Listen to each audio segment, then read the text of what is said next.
Setelah beliau rahimahullah menjelaskan bahwasanya Allah Al-Khaliq, Al-Bari, Al-Musawwir, Ar-Razzaq, Al-Mu'ti, Al-Mani', Al-Mudabbir, itu sebagian dari nama-nama Allah Azza wa Jalla.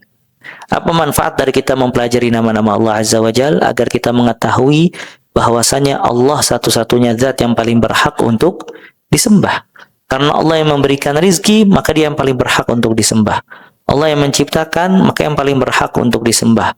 Allah yang mengatur segala sesuatu, maka yang paling berhak untuk disembah adalah Allah Azza wa Jalla.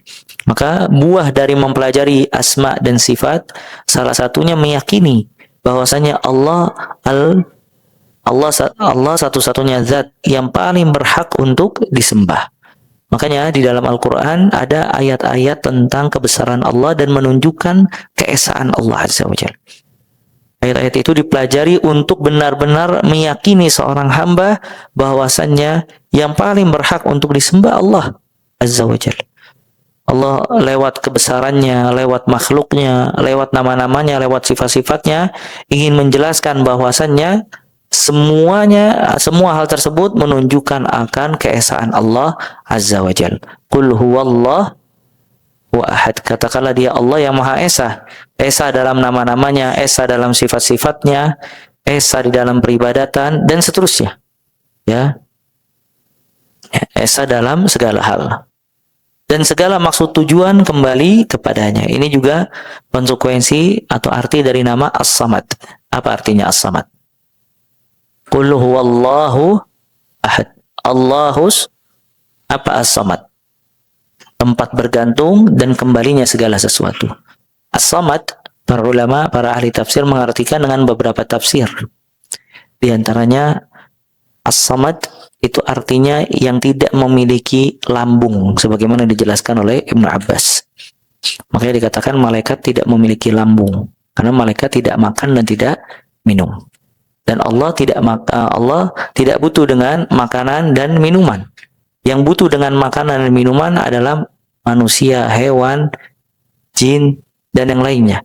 Kenapa? Karena dia tidak bisa berdiri sendiri. Dia butuh makanan dan minuman untuk menopang kehidupannya. Nah, ini salah satu makna As-Samad. Dan di antara makna As-Samad adalah tempat bergantung dan kembalinya segala sesuatu. Maka Allah tempat kembali segala sesuatu dan tempat bergantung.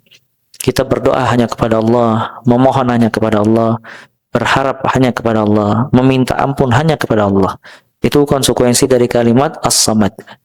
Makanya surat Al-Ikhlas, surat Kulhu kalau kata kita, itu thuluthul Quran, sepertiga Al-Quran. Kenapa? Karena dia menceritakan tentang Allah Azza wa Jalla. Orang-orang kufar Quraisy datang kepada Nabi SAW dan mengatakan, ya Muhammad, sif lana rabbak. Wahai Muhammad, sifatilah kepada kami Rabb engkau. Siapa Rabb engkau? Sifati kami Rabb engkau. Maka Allah menurunkan kepada Nabi SAW surat Al-Ikhlas. Qul, katakanlah wahai Muhammad, huwallahu ahad. Allah yang Maha Esa. Esa dalam semua hal. Esa sifatnya, nama-namanya, peribadatannya, dan yang lainnya. Allahus Samad. Allah tempat bergantung segala sesuatu. Lam yalid walam yulad. Allah tidak melahirkan dan juga tidak dilahirkan. Maka nanti kita bahas huwal awwal falaysa qablahu syai' huwal akhir falaysa ba'dahu syai'.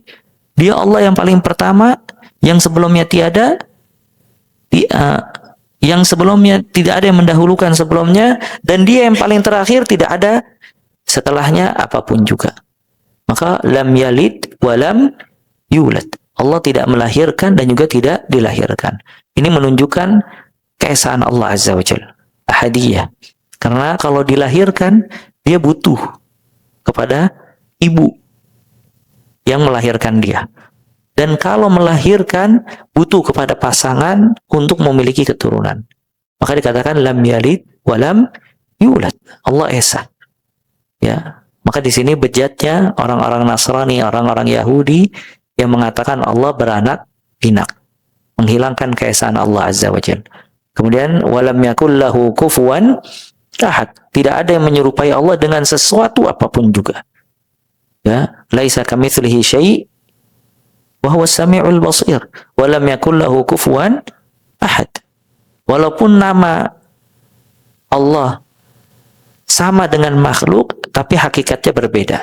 Misalnya As-Sami', Allah menamakan dirinya dengan yang maha mendengar. Manusia juga mendengar, tapi pendengaran Allah dengan pendengaran makhluk berbeda. Al-Basir, Allah maha melihat. Dan juga manusia melihat. Namun penglihatan dan pandangan manusia berbeda dengan pandangan Allah Azza wa Jalla. Wa lam yakul lahu kufuwan ahad. Makanya Al-Quran, Al-Ikhlas, thuluthul Quran, karena dari awal ayat sampai akhir hanya menjelaskan tentang Allah Azza wa Jalla. Nah.